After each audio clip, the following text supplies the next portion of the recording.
Kisah ini diawali di sebuah apartemen. Sebuah tim kepolisian sedang bersiap untuk meringkus seorang laki-laki yang menyandera anak kecil. Demi menghindari korban jiwa, seorang anggota polisi memasuki ruangan demi membuka jalan bagi rekan-rekannya untuk mengamankan korban, melumpuhkan pelaku, dan memulai cerita film The Negotiator. Polisi yang memasuki ruangan itu bernama Denny Roman. Sebelumnya ia telah mencoba melakukan negosiasi dengan si penyandera. Akan tetapi penyandera itu terlalu keras kepala sehingga Denny pun memutuskan untuk masuk dengan dalih memeriksa situasi dan memastikan tidak ada sandera lainnya. Denny membiarkan si penyandera menodongnya sambil memeriksa setiap ruangan. Sementara itu, tim kepolisian berhasil membobol kunci pintu, mengamankan Sandra dan menyelinap untuk melindungi Denny. Denny menggiring penyandera ke sebuah kamar dan menempatkannya pada jangkauan dari tim penembak jitu yang berada di gedung seberang.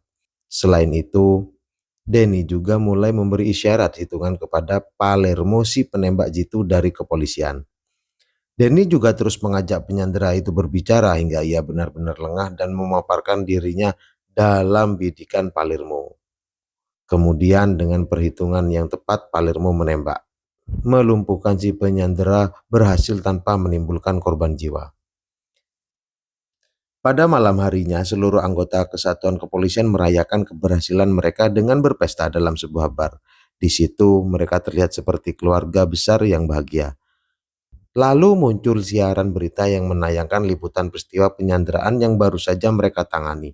Nama Denny Roman mendapatkan apresiasi karena aksi heroiknya yang membuat para polisi berhasil menyelamatkan Sandra. Semua orang memberi selamat kepada Denny, meskipun Beck, kapten tim taktis kepolisian, mengkritik aksinya itu. Menurut Beck, apa yang dilakukan Denny justru menempatkan lebih banyak orang dalam bahaya. Denny tetap menghadapi Beck dengan tenang dan lebih santai ketika sahabatnya yang bernama Ned bergabung dalam pesta. Denny dan Ned bercengkrama bersama. Para istri keduanya, Karen dan Linda, pun terlihat akrab. Lalu Ned mengajak Denny mengobrol berdua di dalam mobil. Di situ Ned mengutarakan informasinya tentang keterlibatan oknum kepolisian dan provos dalam pencurian uang lembaga. Mereka berniat melanjutkan berdiskusi setelah pesta selesai dan mengantarkan istrinya masing-masing sampai di rumah. Namun ketika Denny menemui Ned di suatu tempat, ia mendapati sahabatnya itu telah tewas tertembak. Kematian Ned membuat Denny sangat sedih. Setelah upacara pemakaman Ned, Inspektur Terence memimpin tim provos untuk menggeledah rumah Denny. Ternyata mereka mendapatkan beberapa bukti pembayaran dengan nomor rekening di luar negeri, bersama barang bukti lainnya yang berhasil ditemukan di TKP. Denny harus menjalani pemeriksaan karena diduga terlibat dalam pembunuhan Ned. Atasan Denny, Kepala Polisi Al Travis, memberinya skorsing selama ia menjalani penyelidikan. Sementara itu, rekan-rekannya yang lain mulai memandang Denny dengan sinis. Bahkan saat berpapasan dengan Linda, istri Ned, menjelang pengadilan di kantor provos, Linda terlihat kesal dan membenci Denny maupun Karen. Denny merasa sangat terpojok setelah pengacaranya menyatakan tidak mampu memberi pembelaan lebih. Semua itu karena barang bukti yang ditemukan mengarahkan kecurigaan kepada Denny sendiri. Lalu Denny mengingat perkataan Ned akan adanya oknum polisi dan provos yang memiliki keterlibatan dengan kasus pencurian anggaran lembaga itu. Denny menyadari bahwa dirinya sengaja dijebak dan difitnah. Maka ia pun melakukan aksi yang mengejutkan semua orang. Aksi Ned dimulai setelah menyuruh Karen menunggu di dalam mobilnya. Denny mendatangi kantor Nibam dan menanyakan apa yang sebenarnya terjadi. Namun Nibam bersikeras tidak mengerti apa maksud Denny dan berbalik menyalahkannya. Maka Denny mengambil kesempatan untuk menyandera Nibam dan orang-orang yang berada di kantor provos saat itu. Aksi Denny membuat kepolisian mengepung dan mengevakuasi setiap orang dalam area gedung dan sekitar kantor provos. Mereka juga mulai mempersiapkan tim untuk meringkus Denny dan mengamankan para sandera. Sayangnya, kali ini mereka harus menghadapi Denny Roman, seorang negosiator andalan kepolisian. Maka tidak sulit bagi Denny untuk memastikan setiap langkah dan gerakan yang dilakukan oleh kepolisian. Bahkan saat kepolisian menugaskan Farley sebagai negosiator untuk berkomunikasi dengan Denny, akibatnya sungguh menggelikan. Denny justru terlihat mengajari Farley bagaimana menjadi seorang negosiator dan memberinya tips untuk melakukan negosiasi dalam situasi yang sangat sulit. Denny menyampaikan bahwa ia hanya bermaksud menemukan pembunuh Ned yang sebenarnya, membongkar motif serta semua yang terlibat dalam pembunuhan tersebut. Sebab hanya dengan itu ia bisa membuktikan bahwa dirinya tidak bersalah dan membersihkan nama baiknya. Untuk itu ia mengatakan hanya mau bicara dan bernegosiasi dengan seorang yang bernama Chris Sabian. Denny tidak mengenal atau akrab dengan Chris Sabian, tetapi itulah alasan mengapa Denny lebih mempercayainya. Ned pernah mengatakan adanya keterlibatan orang dalam kepolisian sehingga Denny tidak bisa memiliki kepercayaan bahkan kepada rekan-rekannya sendiri. Beberapa saat setelah mendapatkan panggilan, Chris pun tiba dan memulai negosiasi dengan Denny. Chris Sabian sendiri juga seorang negosiator yang memiliki reputasi yang sama hebatnya dengan Denny Roman. Oleh karena itu, Chris sangat tenang dalam melakukan tugasnya. Meski demikian, Komandan Beck dan rekan-rekan lainnya cenderung tidak sabar dan ingin segera melumpuhkan Denny. Sebenarnya, Komandan Beck dan Kepala Kepolisian Travis memiliki alasan untuk itu. Sebelum Chris datang, pasukan Beck sempat berusaha menerobos. Namun bukannya berhasil, mereka justru membuat kedua rekannya tertangkap dan dijadikan sandera oleh Denny. Beberapa saat kemudian mereka bahkan mendengar Denny menembak salah satu polisi yang disanderanya yang bernama Scott. Akan tetapi Chris berhasil meyakinkan mereka untuk menyerahkan hal ini padanya.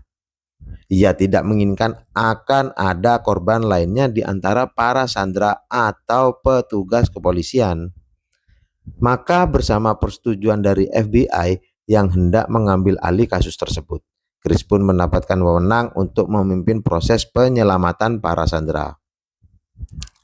Chris menunjukkan kemampuannya. Beberapa kali ia membuat Denny mati kutu. Ia berhasil membuat satu kesepakatan dengan Denny dan membebaskan Komandan Grant Frost yang juga menjadi sandera Denny. Chris yang mulai mengerti akan maksud Denny mencoba memenuhi permintaan Denny berikutnya. Chris juga mempercayai Denny setelah ia melihat Scott yang ternyata masih hidup. Denny hanya berpura-pura membunuhnya agar setiap orang percaya bahwa ia serius dan rela melakukan apapun untuk membuktikan dirinya tidak bersalah. Sementara itu, berkat bantuan sandera bernama Maggie dan Rudy, Denny berhasil membuka komputer kerja Nibam dan menemukan data-data beserta rekaman keterlibatan Inspektur Provos itu dengan pencurian anggaran lembaga dan pembunuhan Ned. Sayangnya, dengan inisiatif Hellman, Beck dan Travis memerintahkan penerobosan yang menimbulkan baku tembak antara kepolisian dengan Denny. Akibatnya, Nibam meninggal terkena tembakan para polisi. Chris sangat marah ketika mengetahui hal ini. Setelah itu, FBI membebaskan Chris dari tugasnya dan mengambil alih penanganan kasus Denny Roman. Mereka mulai melakukan penerobosan untuk membeku Denny. Namun Denny lebih dulu mengamankan para sandera dan berhasil melarikan diri. Di luar, Denny bertemu dengan Chris yang memberi kesempatan dan membantu Denny menemukan bukti di rumah Nibam. FBI dan kepolisian menemukan dan mengevakuasi para sandera. Mereka juga menemukan Scott yang ternyata masih hidup. Lalu berdasarkan keterangan dari Maggie, kepolisian bergerak menuju rumah Nibam. Saat itu Komandan Beck menegaskan bahwa FBI telah kehilangan wewenang mereka sejak Denny meninggalkan gedung Provos. Di rumah Nibam, Denny sedang mencari bukti-bukti lainnya. Sementara Chris mendampinginya dan memantau situasi. Namun mereka langsung bersembunyi ketika beberapa polisi, diantaranya adalah Hellman, tiba dan memasuki rumah tersebut. Tidak lama kemudian, Frost menyusul dan menggantikan Hellman untuk berbicara dengan Denny. Tiba-tiba Chris muncul mengejutkan Frost dan membawa Denny.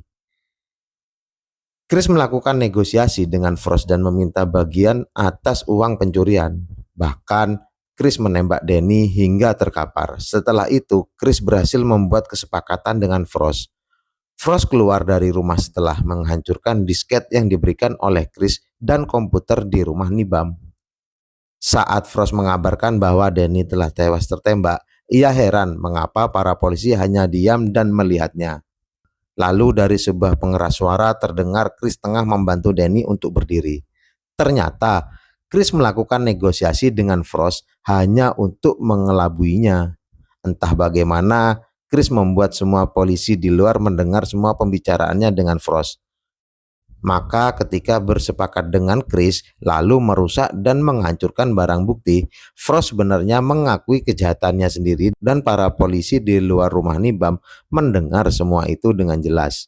Frost yang hendak melakukan tindakan bunuh diri, tetapi Komandan Beck lebih dulu menembak dan melumpuhkannya.